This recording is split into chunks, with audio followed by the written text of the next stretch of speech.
بسم اللہ الرحمن الرحیم۔ السلام علیکم دوستو، آج آپ کو قرآن پاک کی یہ آیات اردو ترجمہ کے ساتھ بتاؤں گا، ویڈیو کو پورا دیکھنا۔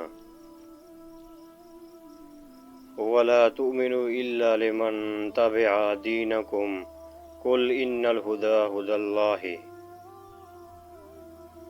أَنْ يُؤْتَى أَحَدٌ مِثْلَ مَا أُوتِيتُمْ أَوْ يُحَاجُّوكُمْ عِندَ رَبِّكُمْ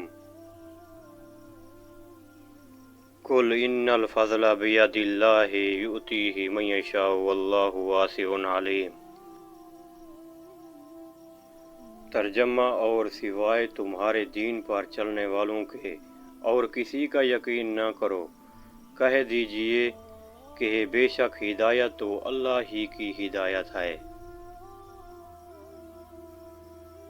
ترجمہ: اور یہ بھی کہتے ہیں کہ اس بات کا بھی یقین نہ کرو کہ کوئی اس جیسا دیا جائے جیسا تم دیے گئے ہو، یا یہ کہ یہ تم سے تمہارے رب کے پاس جھگڑا کریں گے۔